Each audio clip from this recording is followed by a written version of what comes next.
The CBS Radio Mystery Theater presents...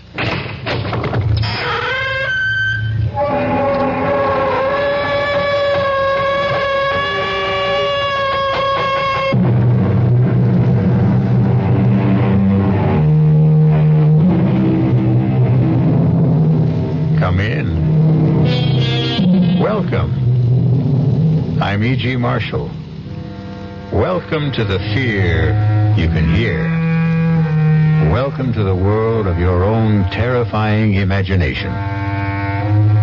The art of the double cross, unfortunately, has become part of the fabric of our lives. In espionage, however, it is almost a lifestyle.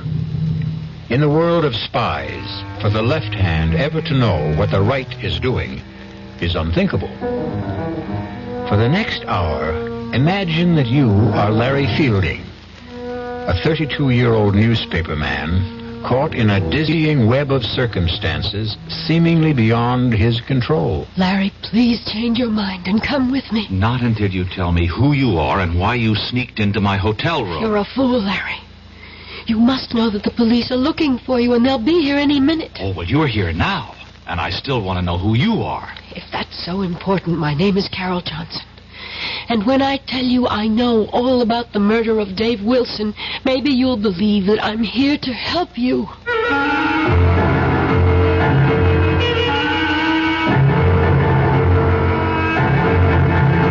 Our mystery drama, The Lady Was a Tiger, written especially for the Mystery Theater by Murray Burnett, stars William Redfield.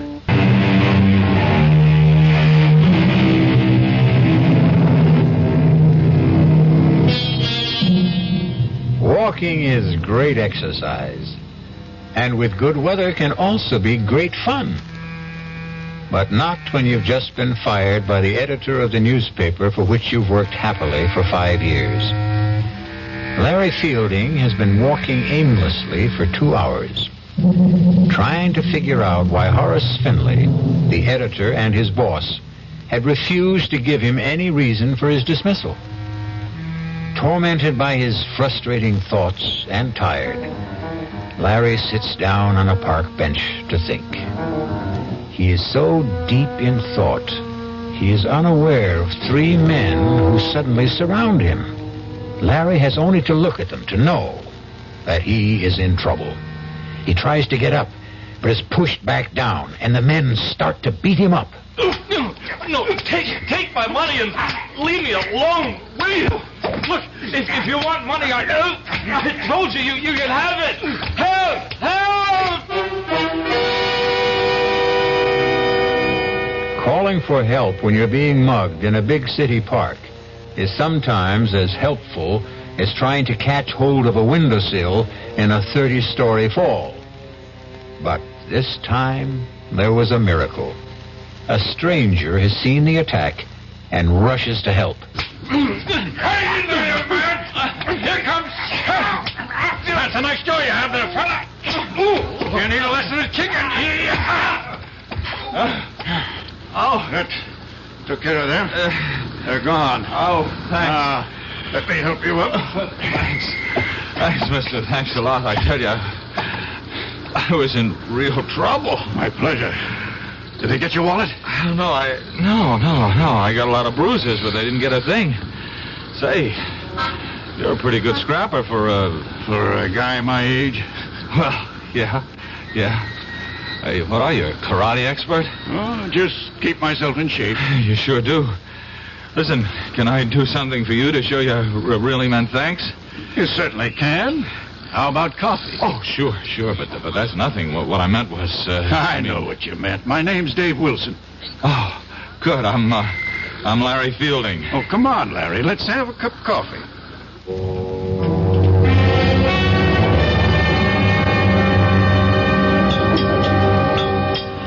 You know, I still can't get over the way you tore into those guys. I was a commando in World War II. World War II? Did you think I was in the Civil War? No, I didn't mean that. It's Well, just... to a young fellow like you, World War II might as well have been in the last century.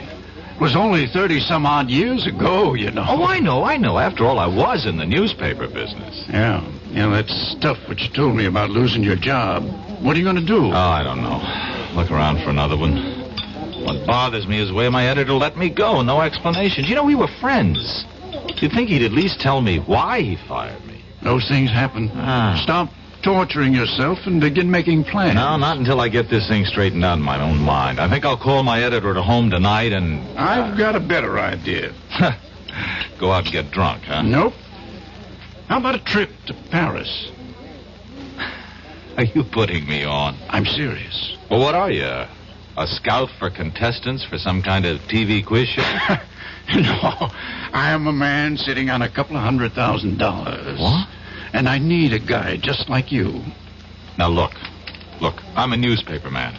Anytime a stranger starts talking about a trip to Paris and a couple of $100,000, I, Walk away without even listening? Yeah. Even if the man just happened to maybe save you from being mugged, robbed, and beaten up? Okay, all right, I'll listen, but believe me, that'll be it.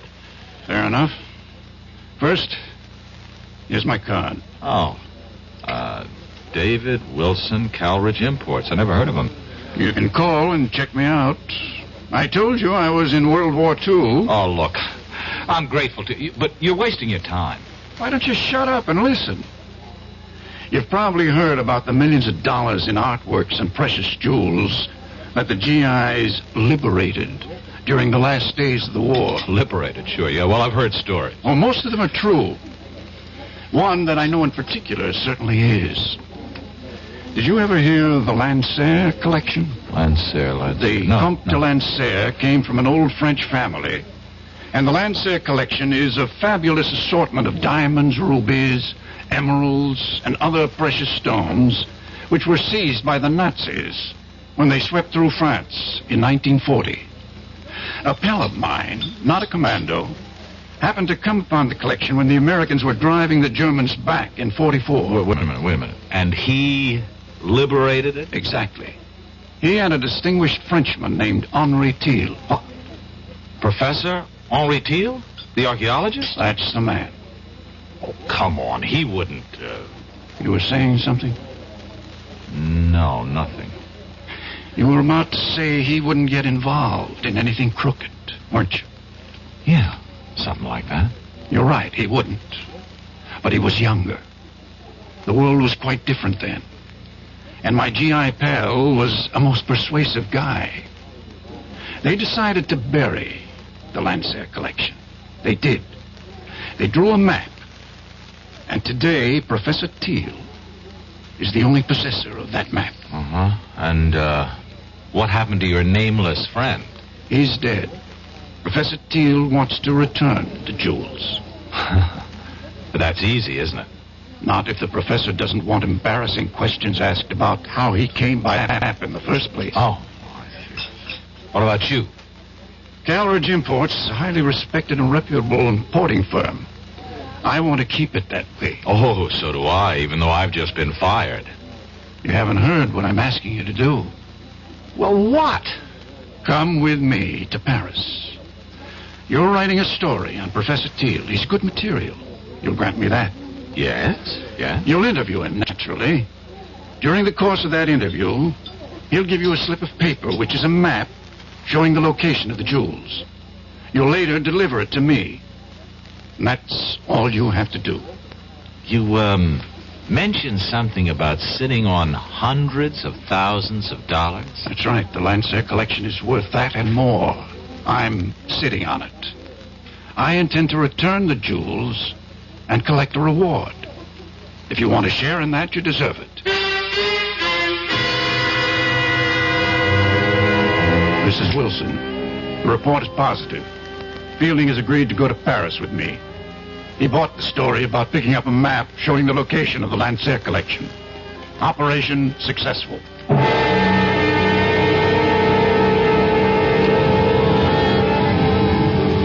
You'd better be on your way, Larry. You're due at Professor Thiel's in 10 minutes. I suppose it's, too late to back out, huh? You can always back out, Larry, but I don't think you will.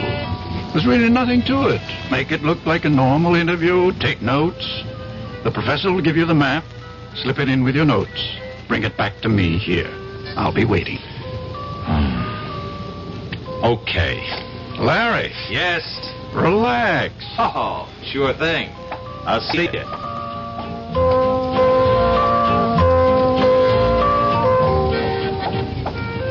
Would Monsieur mind if I join him? I wouldn't mind at all, but I don't think I'm what you're looking for. But Monsieur is exactly what I seek. Exactly. And just what is it you're seeking? To warn you that you are in grave danger. Why don't you come off it with that phony accent? If you got something to say to me, say it. Would Monsieur buy me a Pernod? Sure. Garçon, Pernod, please. Monsieur, it is very difficult for me. I do play a role, as you have guessed. And I am not here by chance. You must leave, and quickly. Your Pernod, monsieur. Not for me, it's for the lady. And for you, I have a knife. Go, mademoiselle, go. But he's going to die. Do as I say. There'll be no problem. Simply put his head down gently on the table. So. And people will see another drunken tourist.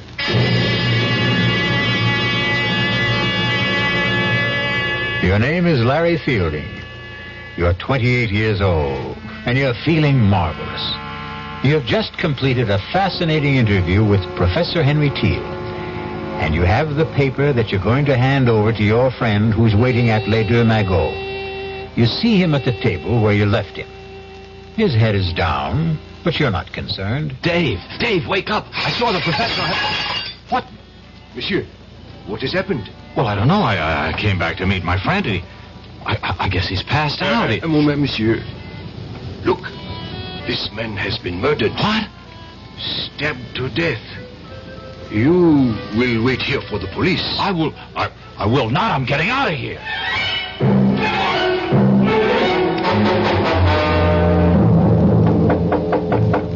Who's there? It is I. Open up. What's the matter? What happened? The other American. The young one. He got away. You let him go? He panicked. Ran. Now what? He'll probably go back to his room at the Dauphine. You will check. But aren't the police looking for him? I hope so. I gave them a complete description. And what do I say to them if they find me in his room? Calm, a beautiful young lady like yourself. Get to him and find out where the paper is.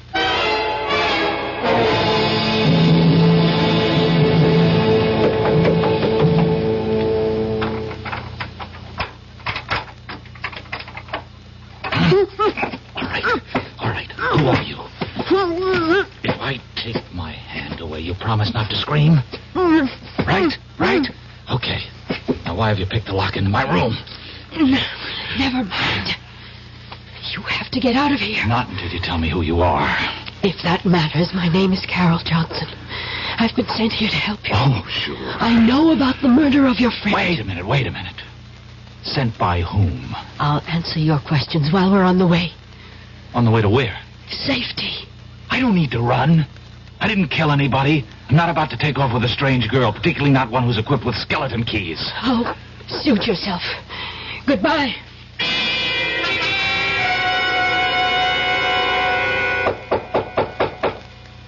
Come in. Monsieur de Ransfielding. Yes? Inspector Victor Roux, Sûreté. Oh. You will please come with me. What for? Suspicion of murder of another American? Monsieur David Wilson.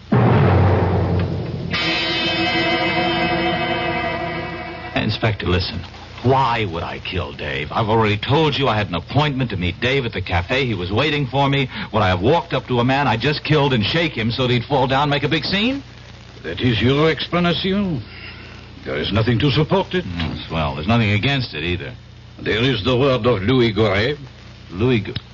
Who's he? The waiter who attended the table at which Monsieur Wilson and you sat. The only reason that you are not, as of this moment, charged with murder is because you did return. That much the waiter's testimony supports. Only he says that Monsieur Wilson might very well have been dead shortly after you returned, and that you had time to kill him. That's a lie. So you say. Oh, just check with Professor Teal. He'll tell you what time I arrived, what time I left. We have been trying, and there has been no answer. We may have him on the telephone now. Hello? Eh? Ah? So? Voilà bien. Merci. All right, well, what did he say? That was not Professor Teal. That was his apartment. And his servant. His servant? There was nobody there when I saw him. Don't you mean if you saw him, monsieur? Oh. According to the servant, Professor Teal left for an extended holiday early this morning. And it is not known when he is expected back.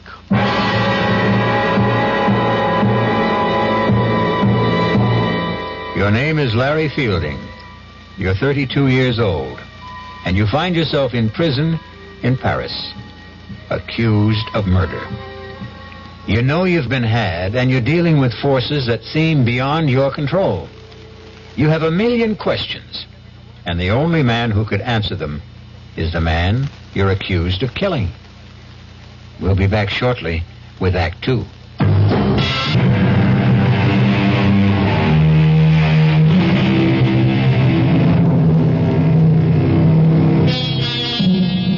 To many Americans, Paris means visits to the Louvre, strolls along the Seine, or fine food.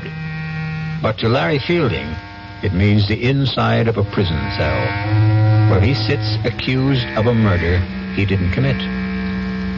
Fielding knows he's been caught up in something that involves more than the recovery of some stolen jewels.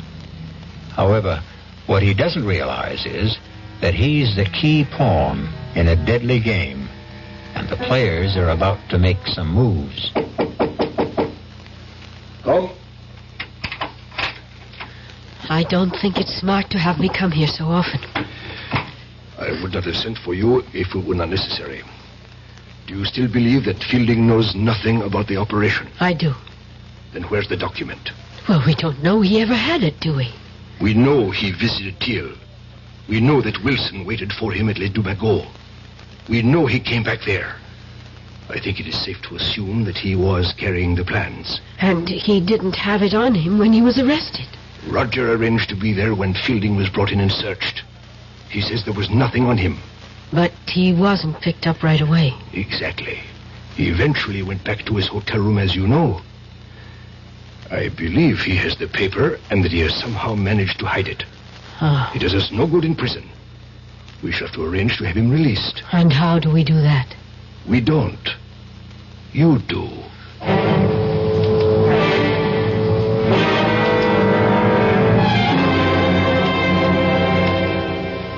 Sit down, mademoiselle. Your passport says Carol Johnson. That's right, Inspector. And I am told you are in my office because of the unfortunate incident in the Café Les Dumagots. Yes, Inspector. I just had to come here to tell you you have the wrong man. Ah? And how do you know that? I'm studying at the Sorbonne. I visit Les Dumagots all the time. I was sitting right there when that man was murdered. Formidable. You saw a man murdered and you did nothing. Oh, at the time I didn't know it was a murder. I just thought the man had too much to drink or was ill. But the reason I know that you've arrested the wrong man is that the murdered man was dead before this young American Fields Fielding. Yes, well, the man was dead before Fielding ever got to the table. Fielding came and shook him. And that was when it was discovered that he was dead. I'm prepared to swear to that, Inspector. Of course you are prepared to swear to this story that you have just told me. Why not? It's the truth. Of course, mademoiselle. Why would a beautiful young lady like yourself lie to an inspector of the Sûreté? I'm not sure that I like the way you say that, Inspector. But everything will be all right if you release young Fielding. You have told me you will swear to this statement of yours in court. Therefore, I have very little choice. Ah, good. But, mademoiselle, I have been a police officer for 20 years. Long enough to know that witnesses who appear late with an alibi for an accused murderer often have reason. Oh, that's ridiculous. And I also wish to warn you, mademoiselle, that the Sûreté considers this a very much open case. That is the business of the Sûreté. Au revoir, Inspector.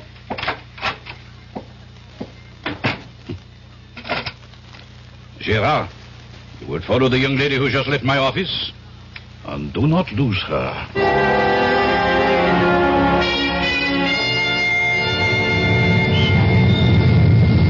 Hello there. Oh, it's you. Want to give me a lift? Well, I suppose I owe you something for getting me out of jail. Taxi! Taxi! Here, we got one. Hop in. Oh, thanks. Driver, Hotel Dauphine. Well, you look pretty good for a jailbird. You look pretty good yourself for... Come to think of it, what are you? An American girl in Paris trying to make a living. What are you? An American in Paris in need of a bath, a drink, and some food. You know, you're not bad looking. Oh, thanks. While we seem to be exchanging compliments, can I say you're about the best-looking girl I've seen since I've been here? Thank you. Now that we like each other so much, don't you think it's time we started telling each other the truth? Yes, I'll buy that.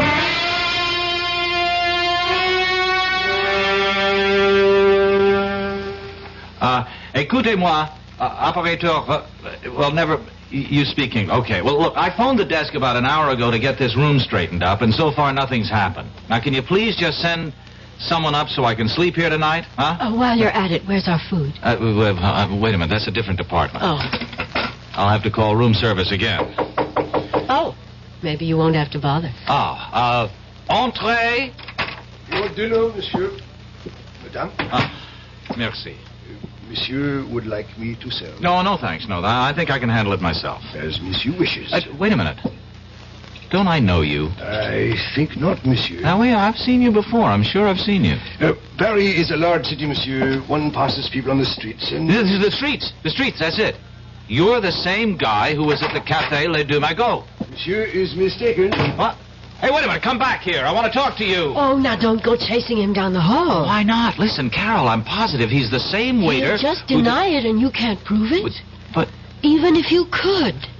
What do you think it means? Well, it means... Well, I don't know. But if I get him to talk, maybe I'd find out something. I thought you were going to clue me in. Oh, yeah. Listen, have you ever heard of the Lancer collection? Of course.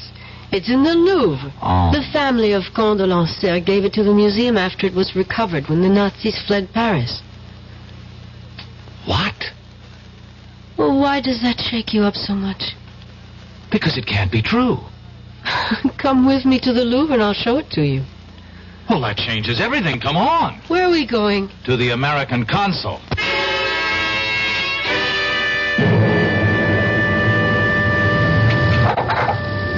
Well? Unbelievable. What? Simply unbelievable. Do you know what the consul told me? I predicted it, didn't I? Yeah, that's right. Mm-hmm. He didn't want to hear about it at all. Just advised me to forget the whole thing and leave France. Incredible. Well, not really when you understand that he doesn't know what you're talking about. But you do. Some of it. Okay, take me back to the hotel. Any reason? I'm taking the consul's advice. If nobody's interested, I'll go back to the States. Oh, now that they've cleaned up the room so nicely, you're leaving. Well, do you have a better idea? More than one. I think I'll take them one at a time. Number one. Give me the paper Professor Thiel gave you. Well, it looks like we're finally going to level. Where is it? Well, first you tell me something. What is it? I don't know. End of conversation. Larry, listen to me. I work for Colonel Blake, military intelligence. I was assigned to this operation.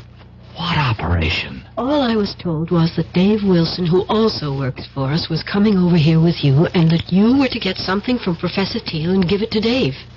Thiel worked with you, too? He did. But now his cover is blown, and I don't know where he is. Who killed Wilson? I don't know. It could have been any one of 3 or 4 foreign powers. And the only reason I'm alive is because somebody wants the paper. That's right. And if I give it to you, then there's really no reason not to kill me. Oh, Give it to me. I'll get it to Colonel Blake, and we'll get you safely out of the country. No, hold on. I got a better idea. I'll go with you to Colonel Blake, and we'll give it to him together. No, that would be too dangerous. To whom? Will you please trust me? Give me a reason. Please, where is the paper? I burned it. You expect me to believe that? Why not? You expect me to believe everything you tell me? You admit you had the paper. And somehow, between the time you ran from Les Deux Magots, you managed to hide it in a place where experts have been unable to find it. I told you I burned it. And you know that's a fairy tale that no one will believe. I don't care whether you believe it or not. Now, are you coming with me? Where? To talk to your Colonel Blake. He won't see you. Oh, I think he will. Goodbye, Carol. It was nice knowing you. I think. You will kindly step back into your room, Monsieur Fielding. Now, wait a minute. Move. Let me introduce myself. I am Major Simonovich. Oh, of the Gay Payou or the NKVD? Does not really matter. What matters is that you and I have something to discuss. I warned you. Yeah, sure you did. Just like a rattlesnake does. I do so dislike dealing with amateurs. This is strictly a business. You mean you want to make a deal with me? Correction. I mean you would find it wise if you wanted to make a deal with us. For the paper? Exactly. Where is it? No, not so fast. Not so fast. You spoke about a deal? You give us the paper, we give you your life. You must really believe I'm an idiot.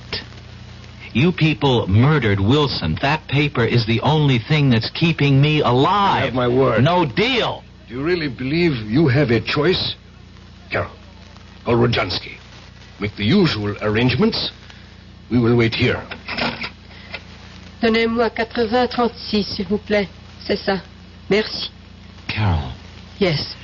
Tell me something. Will I like Rodzansky?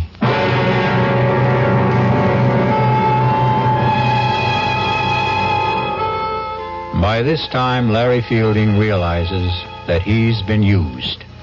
That he was never supposed to bring Dave Wilson a paper telling the location of the Lancer jewel collection. But his discoveries have only added to his dilemma. He was quick-witted enough to realize that his only hope was to hide the paper, because that slip of paper is his last resort. We'll be back shortly with Act.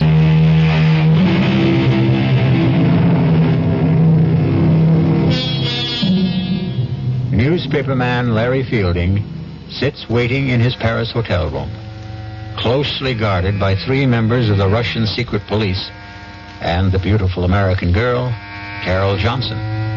They are waiting for a man named Rodzansky, who might very well be, for all Fielding knows, his executioner. You know we mean to obtain the paper. Rodzansky is a doctor and a chemist. He'll be here shortly. You will be put to sleep painlessly. You'll be taken from here in an ambulance to a safe place, and there you will be injected with sodium pentothal, Fielding. You will tell us. Look, I don't suppose you'll tell me what's so important about this piece of paper? You have heard of the SAM-6 missiles, the surface-to-air weapons with deadly accuracy that we have developed and which were used so successfully in minor wars in Asia and the Middle East? Yes, I've heard of them. Good. We learned that someone whose identity we still seek has invented a jamming device which would render the SAM-6 almost worthless. We don't believe that any such system can be invented, but we do not take chances. We have reason to believe that the piece of paper that you carried away from Professor Thiel's has the information for building such a device. That will be Rodzansky. Carol, admit him. Of course. Come in, Doctor. This is the patient. Now, look, I really don't think this is necessary. It will be easier if you don't fuss, young man. I don't intend to make... Hold him. Now, his arm. Hold it still. Good. You brought a stretcher? Of course. There. You'll be under in a moment, so we can leave.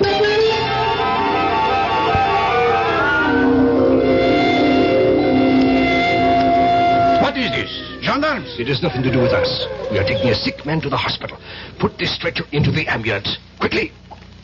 I must apologize, but we received a report from the hotel concierge that there was a Dead man here. Absurd, Inspector. This is Dr. Jansky. The doctor will explain this to you, Inspector. This man became suddenly quite ill. I gave him a sedative to quiet him, and we're now taking him to the Lefebvre nursing home, as you can see by the ambulance. You say he is alive? Very much so. See for yourself. Mon Dieu. I know this man. Inspector, he must receive medical attention. Of course. But I suggest that instead of taking him to the nursing home, he go instead to the police hospital. Well, that's ridiculous. He's my patient. I am afraid I must insist. This young man has most recently been released from jail, where we were holding him on a charge of murder. If he has been released, then Released, yes. But he has not been completely cleared, so... Laurent, be gone. Take this man to the police hospital.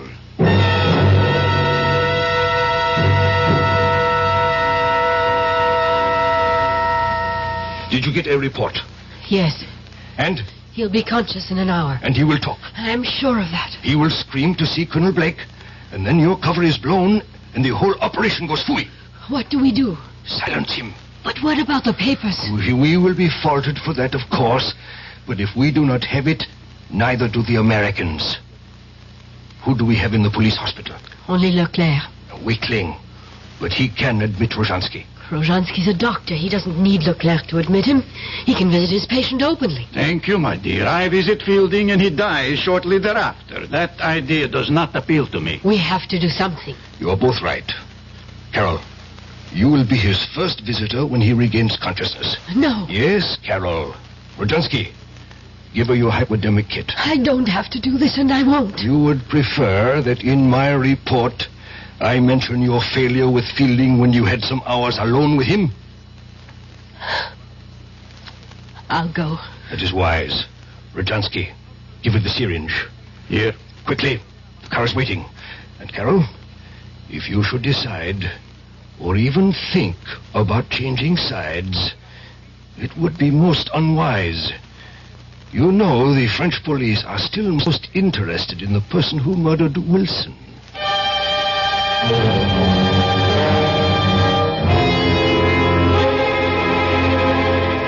You awake now, Larry?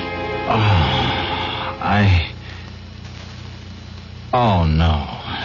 Wake up and listen to me, Larry. What? You've got to listen. Try to understand me. Wait a minute. What kind of a place is this? You're safe.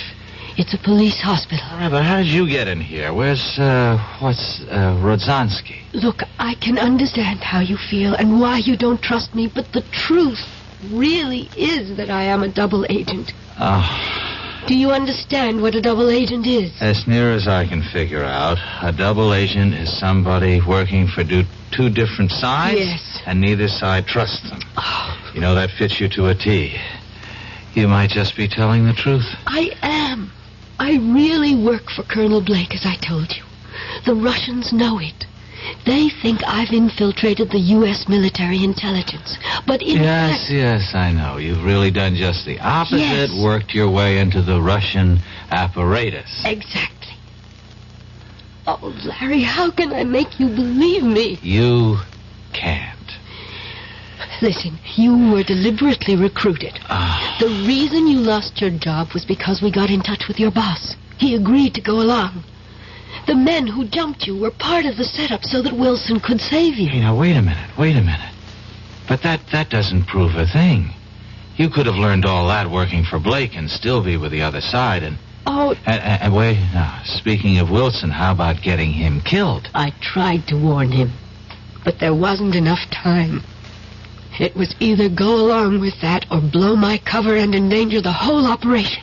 And when I wanted to give the plans to Blake, you objected. Same problem if I went with you to Blake or you went to him after we had talked. My cover was blown. All right.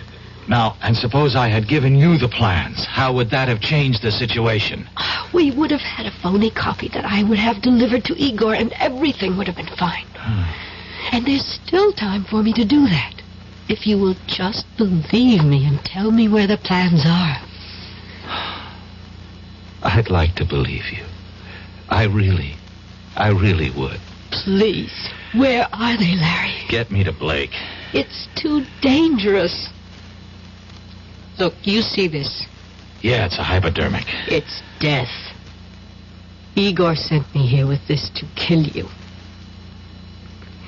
Now, do you believe me? Wait a minute.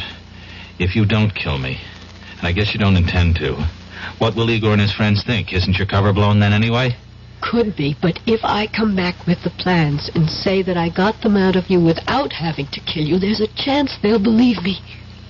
Uh-huh. Well? I'm thinking. Who are you? One of the hospital guards, monsieur. Oh. Mademoiselle, you have been here some time.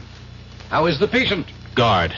Yes, monsieur? Call Colonel Blake at U.S. Military Intelligence. Tell him I've got to see him right away on a matter of the utmost urgency. Colonel Blake? Colonel Blake. I will inform my superior. Now, you don't have to inform anyone. Just call him. Yes, monsieur. The Major will be disappointed you have not followed instructions. You are a fool. I would have had the information if you hadn't come in when you did. I know what you were ordered to do. What? What's this? A moment of truth, I'm afraid, Larry. Oh, I know how highly the Major regards you, mademoiselle. But I also know what he thinks of me. Tonight will change that. Give me that syringe. Here, right in your arm. Oh, you traitor. I knew. Carol, you were telling me the truth. Yes. Yes, I was. And I had to kill him. To make you see it. Where is the paper, please? In my hotel room. Oh, aren't you ever going to stop playing games? You know your room was searched. Let me get dressed and I'll show you.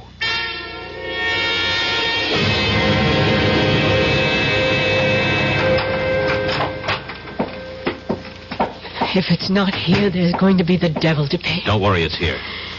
Now I'm the one who has to be shown.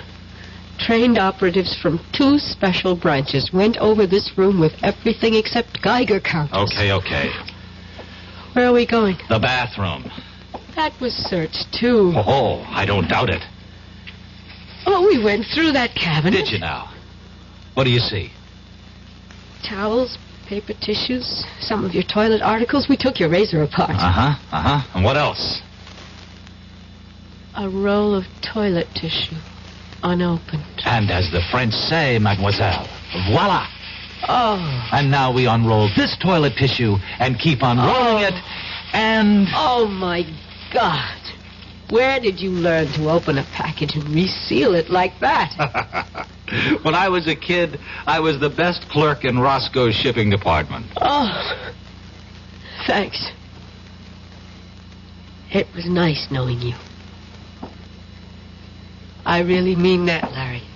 Hey, wait a minute. Surely I've earned the right to buy you dinner. I'd like to. Well, you'd better, or I'll start doing some talking. Blackmail? You said it. All right. I'll meet you at Les Deux Magots at 10:30. No way. Let's try the right bank, La Rotonde. That's a date. I'll see you. You better be there. Shirts, ties. Yes, I think that's everything. Come. Oh, it's you, Rodzansky. Are you coming with me? I am staying. Then we shall say goodbye. I do not have much time. The plane for Moscow leaves at... I do not think you'll be taking the plane. Are you insane? You know I've been recalled. Not precisely. What do you mean, not precisely? Moscow feels you have bungled badly. So, it's not the first time that an operation has been... First, you were duped by the American girl. You know she was a double agent? I know now. Did you know before she killed Leclerc? I was not in charge at that time. At that time? Now there are 2 murders that cannot be hushed up. The French police must have a murderer to satisfy the public. Then give them Carol. I only wish that we could. They want you. You have been chosen to be the murderer. I am replacing you as the head of this section. Ridiculous. I won't remain quiet. I have a lot I could and will say to the authorities if Moscow abandons me. Now you listen to me, Rodzansky. I have no time to listen. Rodzansky, wait. That hypodermic. Don't... Igor, you should be pleased to know that your dying will serve a good cause.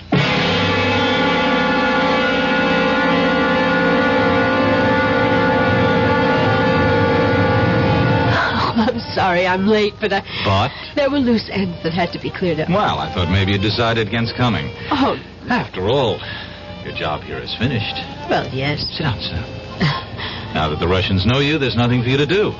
It would be suicide to try to, huh? Oh, well, there are other things for me. Sure. Like getting married to a lovesick newspaper man, settling down, raising a family. Oh. Oh, I take it I'm your first Matahari. Mm-hmm. First and only. Well, Larry, we're very different from other women. In our business, you pay dues. And they're heavy payments. I don't get it. I'm talking about sitting at another cafe on the left bank. Sitting and knowing that an agent named Wilson was going to be killed. Clumsily trying to warn him, and finally deciding that his death was the way it had to be. Larry, that's a big payment. But you can forget about it now. It wasn't your fault. No, forget about that and forget about Leclerc. Well, you had to... You see, it's even hard for you to say. I had to kill him. No, Larry, I have to keep on to justify those things. But, Carol, listen... Bye, Larry. Thanks for the champagne. But our dinner, I've ordered dinner. At least have dinner with me. Oh, we both know what I have to do. If I ever change my mind, I promise I'll come running.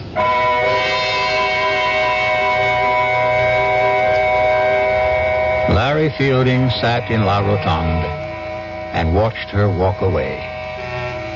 He knew she was walking out of his life. For a moment, he toyed with the idea of running after her and joining her world of spies. He flirted with the idea that he might even be some sort of an American James Bond. But then, the waiter brought the dinner. And to his surprise, he was hungry. And that realization made him wonder about whether or not he was truly in love. I'll be back shortly.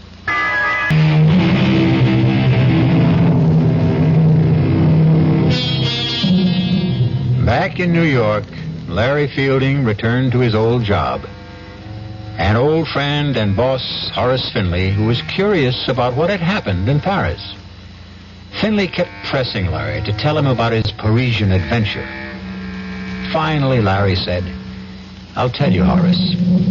In Paris, the food was good." Our cast included William Redfield, Joan Loring, Roger De Koven, Ian Martin, and Chris Gampel. The entire production was under the direction of Hyman Brown. And now, a preview of our next tale. I really killed that boy, you know? What did you say? I killed him, Mr. Murray. I waited for him in the hallway the next day, and I grabbed him. He was a scrawny kid. It was like wringing in the neck of a chicken. I'd do the same thing again, Mr. Murray, to the next guy who bothers my wife. They gotta learn. You lied to me. Every stinking word you told me was a lie. Don't be sore, Mr. Murray. I couldn't tell you the truth, could I? I mean, you wouldn't have taken the case, would you? Yes. I would have taken the case and told you to plead guilty with cause. No, I wanted you to get me off, and that's what you did. Look, I've got to go now, Mr. Murray. I just want to say thanks again. Oh, you think it's that simple? You think you can just walk out of here? Melanie's waiting for me. She likes to eat dinner early. The girl's always hungry. So long, Mr. Murray. Radio Mystery Theater was sponsored in part by new sugar-free Diet 7-Up. This is E.G. Marshall inviting you to return to our Radio Mystery Theater for another adventure in the macabre. Until next time, pleasant dreams.